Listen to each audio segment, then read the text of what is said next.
Perlas del libro de Ezequiel.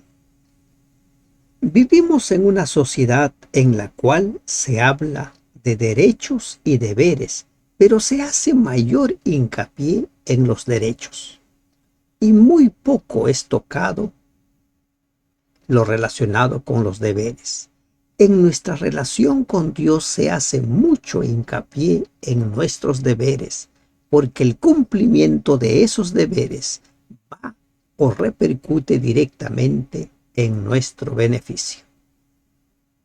Buen día. Damos gracias a Dios porque nos permite meditar en el capítulo 33 del libro de Ezequiel. Este capítulo es un capítulo que responde a muchas interrogantes que tienen los seres humanos en relación a la salvación. Este capítulo nos habla cómo debe ser nuestra relación con Dios, cómo debiéramos nosotros conducirnos con nuestro Señor.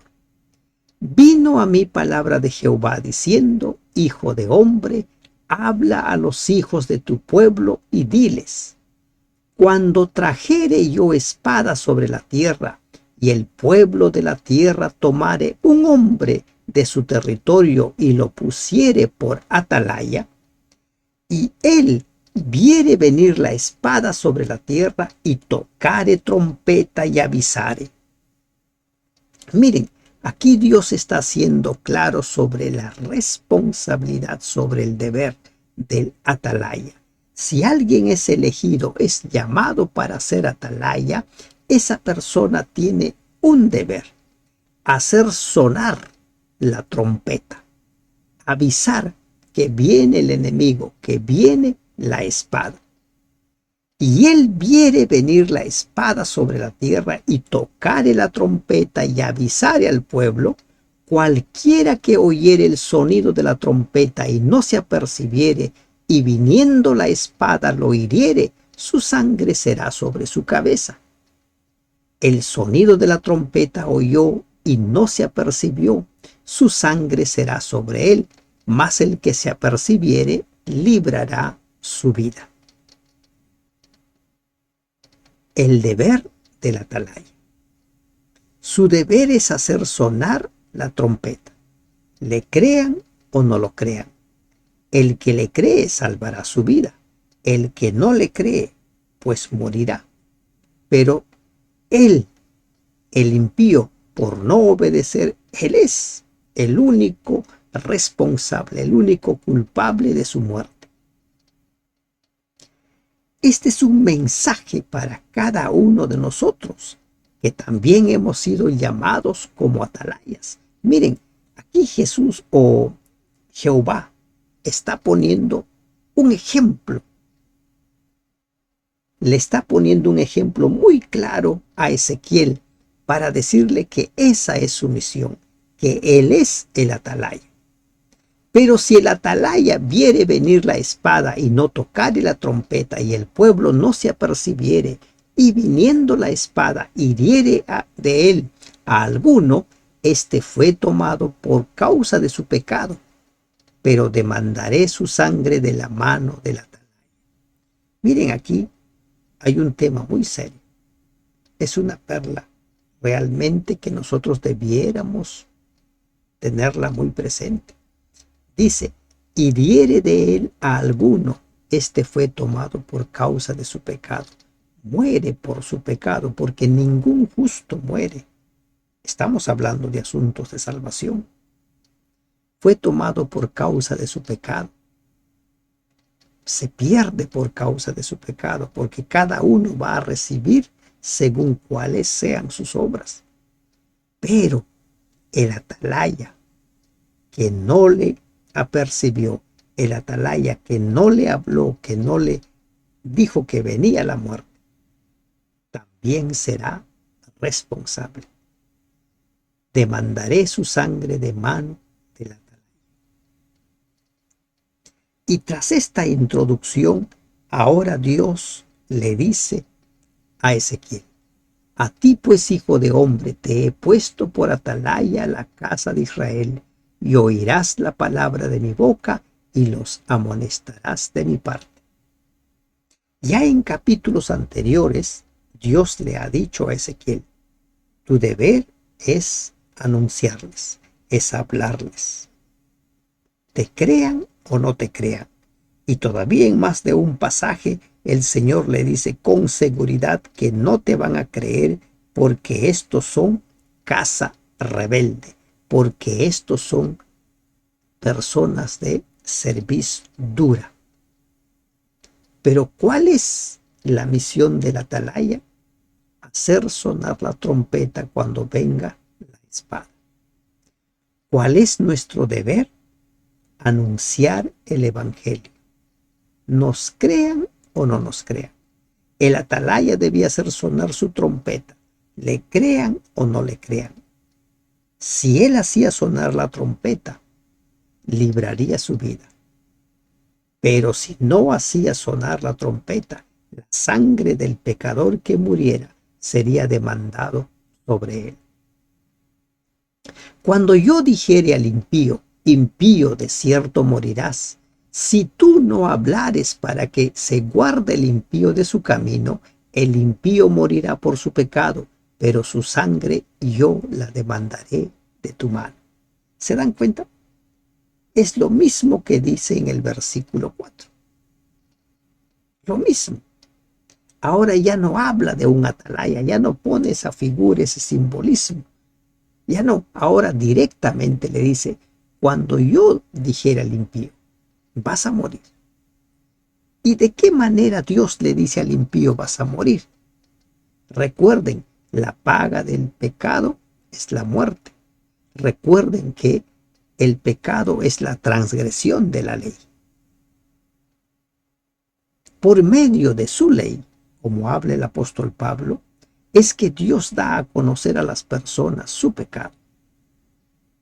La persona que comete pecado está condenado a morir. Allí entra en acción el atalaya para anunciarle, si tú sigues en este camino vas a morir.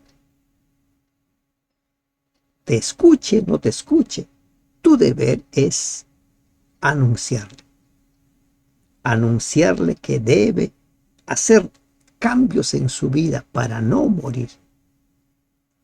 Y si tú avisares al impío de su camino para que se aparte de él, y él no se apartare de su camino, él morirá por su pecado, pero tú libraste tu vida.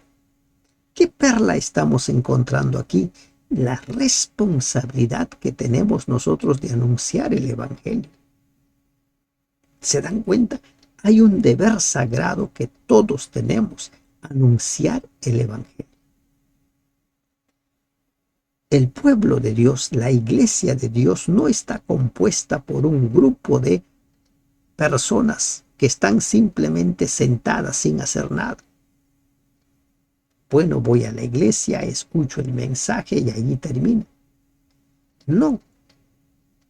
El verdadero cristiano, la verdadera cristiana, es aquella que hace sonar la trompeta, que anuncia el evangelio, que da a conocer a las personas el mensaje, el llamado de Dios para que vivan según los dones y talentos que el Señor ha puesto en nuestras vidas. Tú pues, hijo de hombre, di a la casa de Israel, vosotros habéis hablado así diciendo, pues nuestras rebeliones y nuestros pecados están sobre nosotros, y a causa de ellos somos consumidos. ¿Cómo pues viviremos? A partir del versículo 10 hasta el versículo 20, se trata acerca del camino de Dios que es justo. Aquí hay una queja, ¿verdad? Dice, ¿cómo pues viviremos? El ánimo de los oyentes de Ezequiel había cambiado. Anteriormente habían respondido al profeta con incredulidad y desprecio.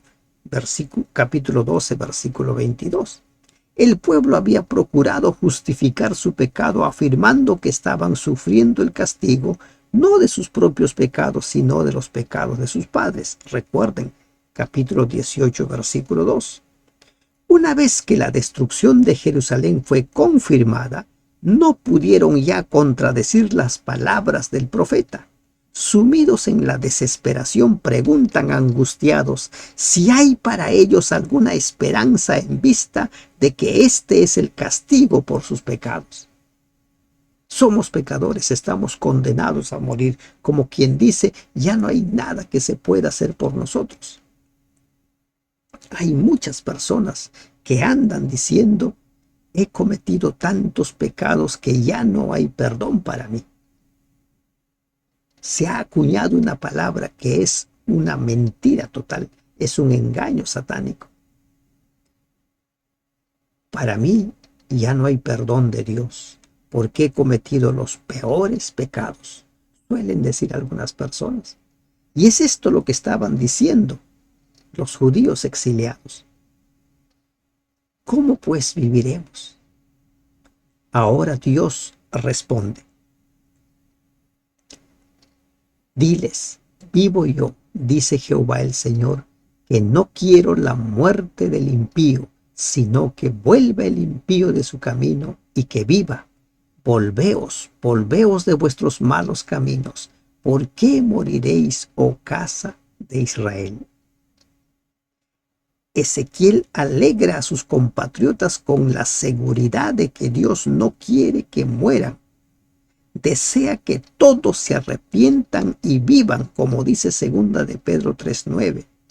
Su propósito es que el castigo del cautiverio tenga efectos saludables y lleve al arrepentimiento a cada una de las personas. Advierte que ninguna justicia anterior cubrirá la transgresión presente, pero al mismo tiempo ninguna maldad podrá excluir al pecador de alcanzar misericordia si se arrepiente. ¿Ah? ¿Qué está diciendo? Vuélvete, arrepiéntete. Hay perdón. No hay pecado que no pueda Dios perdonar cuando de por medio hay un arrepentimiento sincero. En la Biblia encontramos pecados terribles, los pecados de David, los pecados de Manasés, realmente pecados que humanamente no perdonaríamos, pero Dios los perdonó. No quiero la muerte del impío. Dios quiere que todos procedamos al arrepentimiento, que todos seamos salvos. No quiere. Ese es el plan de Dios. Sientes que has cometido los peores pecados, que ya has pasado la línea del no retorno, pero sientes en tu vida la necesidad de ser perdonado, hay dolor en ti, busca al Señor, vuelve, dice, vuelvan de sus malos caminos, vuelve, pides perdón y Él te va a perdonar. No hay pecado que Dios no perdone cuando hay arrepentimiento de por medio. Alguno puede estar diciendo, ¿y la blasfemia contra el Espíritu Santo? Solo Dios puede calificar qué es blasfemia. Solo Dios, no nosotros. Lo que para nosotros parece grave, por ejemplo, los pecados de David, para mucha gente parece grave, imperdonable. Pero para Dios fue perdonable porque hubo arrepentimiento de por medio. Y tú, hijo de hombre, di a los hijos de tu pueblo, la justicia del justo no lo librará el día que se rebelare, y la impiedad del impío no le será estorbo el día que se volviere de su impiedad, y el justo no podrá vivir por su justicia el día que pecare. Miren, en estos versículos, desde el 12 hasta el 20, se hace un breve resumen de las enseñanzas del capítulo 18 sobre el tema de la responsabilidad individual. Y aquí encontramos una gran perla. La salvación es un tema de cada día. Lo que hiciste ayer ya no cuenta ni para bien ni para mal. Lo que cuenta es qué haces hoy. Si mañana despiertas, contará lo que haces mañana. No. Algunos piensan que Yo he sido fiel a Dios toda mi vida. Entonces Dios puede pasar por alto algunos pecados. No. ¿Qué dice acá? La justicia del justo no lo librará el día que se rebelare, y la impiedad del impío no le será estorbo el día que se volviere de su impiedad. La salvación es un tema de hoy, no ayer. Imaginen a Moisés, toda una vida de entrega. En un momento cometió pecado, y ese pecado lo excluyó de ingresar a la tierra prometida. Aquí no hay tiempo de servicio, tantos años he sido fiel. Miren los siguientes versículos que dice: cuando yo dijere al justo, de cierto vivirás, y él confiado en su justicia hiciere iniquidad, todas sus justicias no serán recordadas, sino que morirá por su iniquidad que hizo. ¿Cuándo? Hoy. Todas sus justicias, su consagración, su entrega, su fidelidad del pasado, no cuentan. Lo que cuenta es qué haces hoy, en el presente, como dice una escuela, el aquí y el ahora. Eso es lo que cuenta. Por eso es que el ladrón en la cruz, cuando le dice: Señor, acuérdate de mí cuando estés en tu gloria, Jesús le dice: de cierto te digo hoy, estarás conmigo en el paraíso. Fue salvo, porque lo importante es el presente, el hoy. Alguno puede estar diciendo, como muchos jovencitos por ahí dicen: entonces, ¿de qué vale que uno viva todos los días, esté en santidad? Entonces, cuando esté a punto de morir, me arrepiento. Si tú tuvieras el control de cuándo vas a morir, puede ser. Pero hay un peligro. Cuando uno vive practicando el pecado una y otra vez, te vas endureciendo y vas perdiendo la sensibilidad a la voz del Espíritu Santo.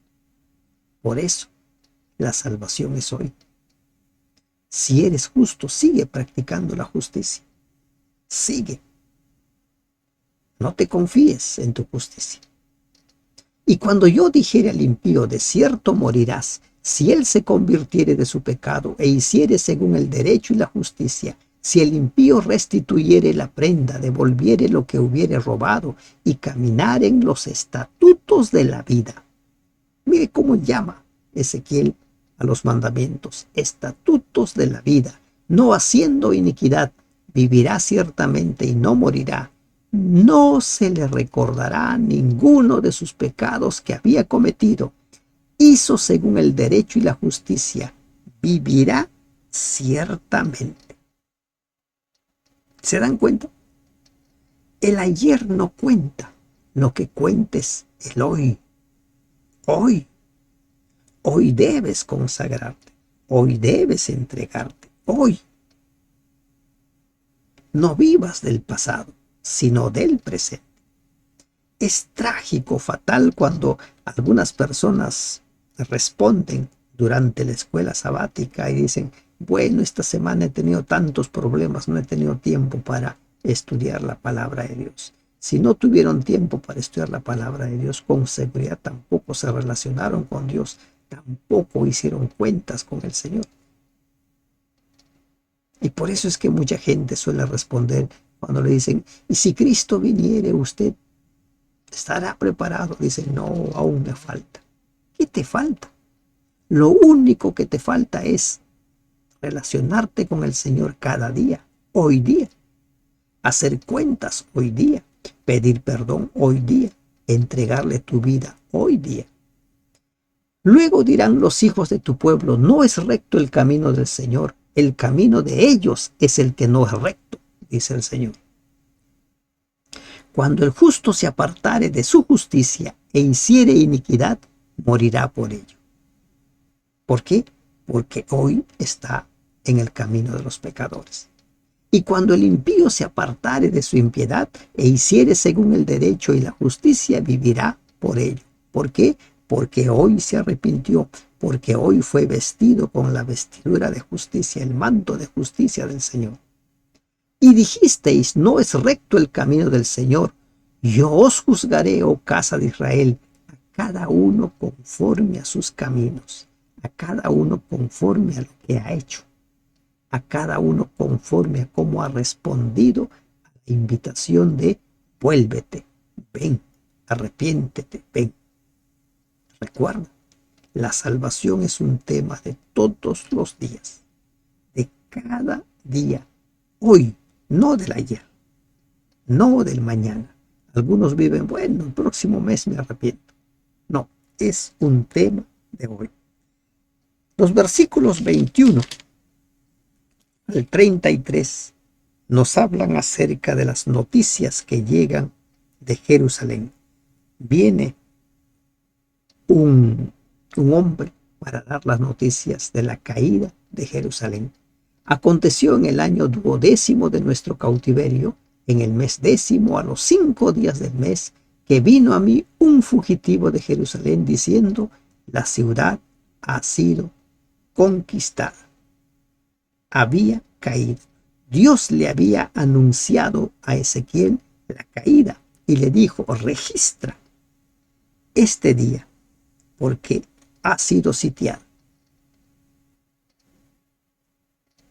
¿Cuándo es este 5?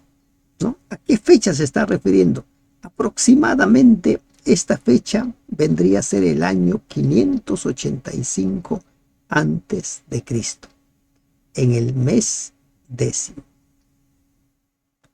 ¿Qué vendría a ser, según nuestro calendario, enero del 585?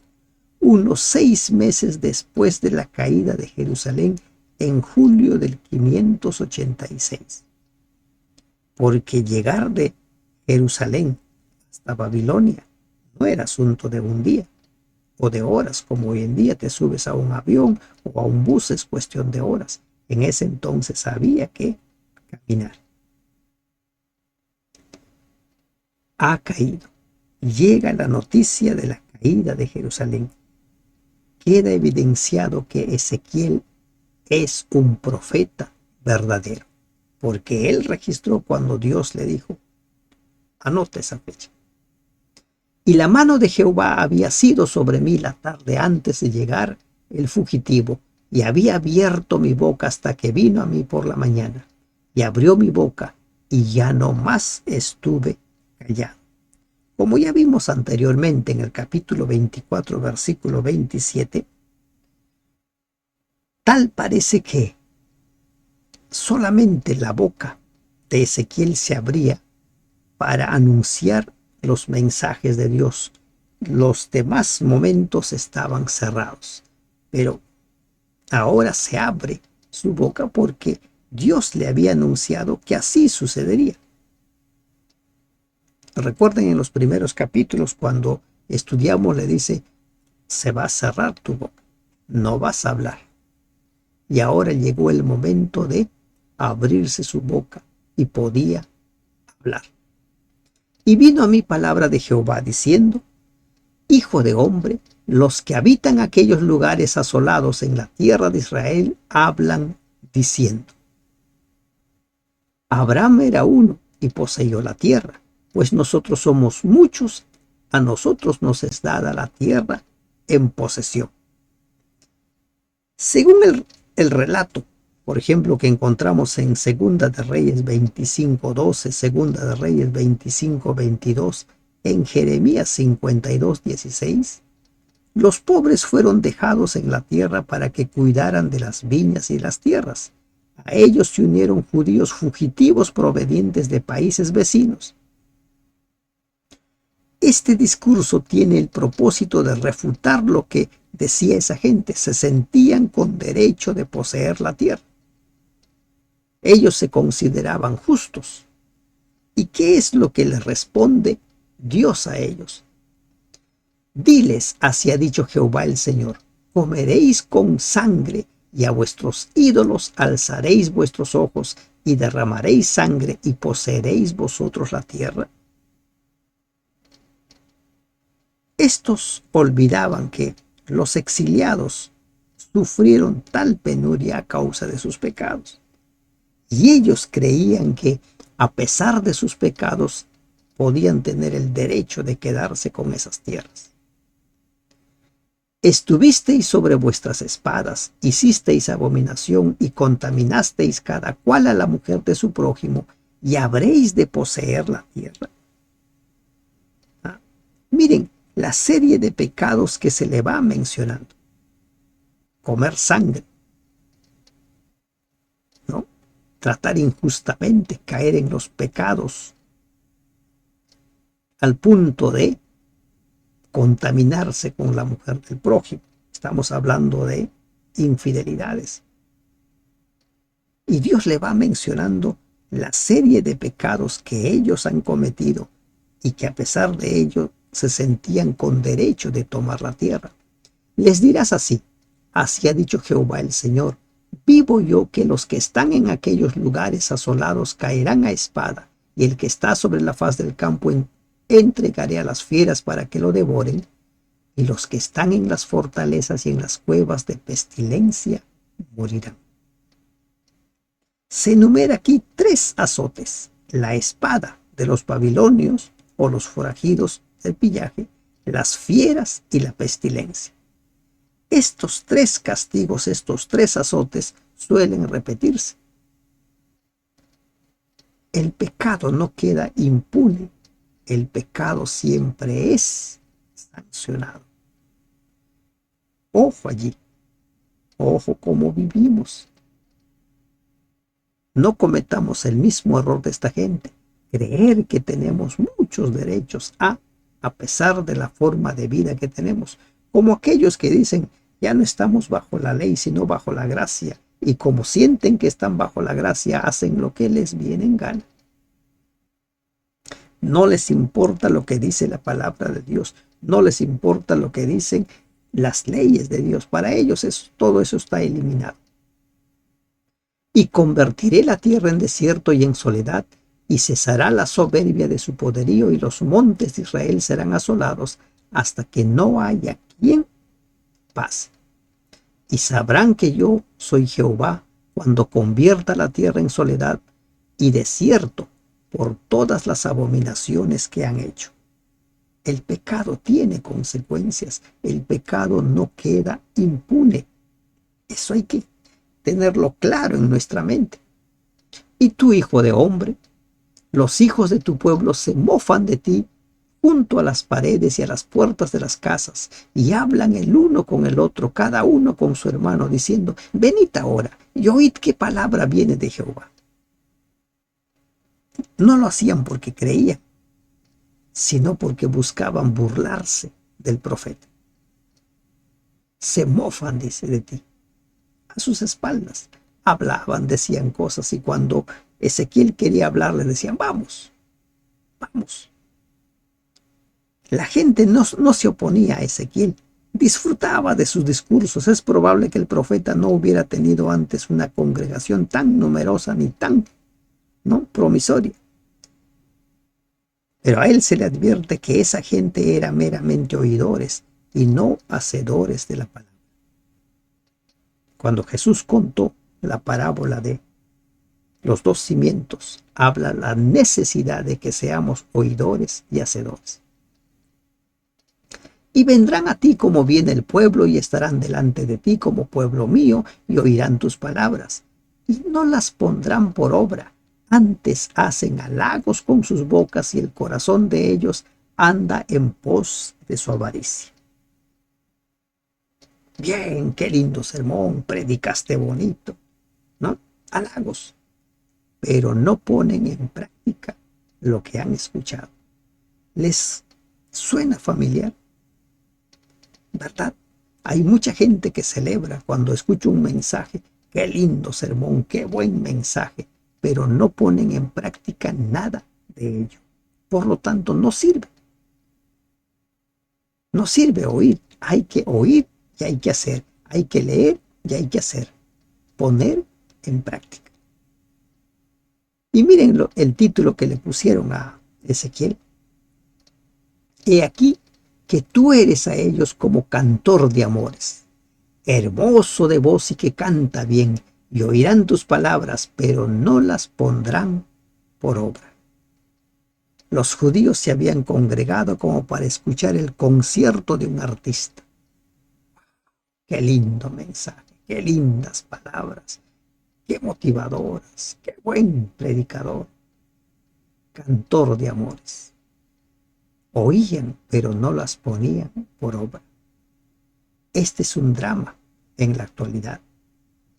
Si tú te estás preparando para el encuentro con el Señor, si tú sientes que en tu vida no hay cambios, no hay transformaciones, no hay el antes y el después, posiblemente también estés en ese grupo que considera a los predicadores como cantor de amores, que considera la palabra de Dios como un cantor de amores.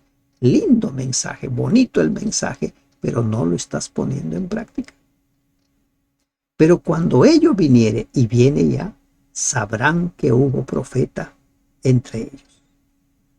Cuando venga el final, cuando venga cada una de las profecías anunciadas, sabrán que hubo profeta entre ellos, que no simplemente fue un cantor de amor.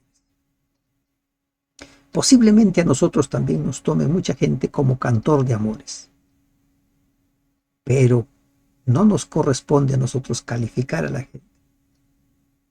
Si nos escuchan o no nos escuchan, esa es responsabilidad de cada uno de ellos. Nuestra responsabilidad, nuestro deber es anunciar, hacer sonar la trompeta. Que nos llamen cantor de amores, pues bien, seamos cantor de amores, pero sigamos anunciando el Evangelio eterno, porque hemos de preparar un pueblo para el encuentro con el Señor. Que Dios te bendiga. Amén.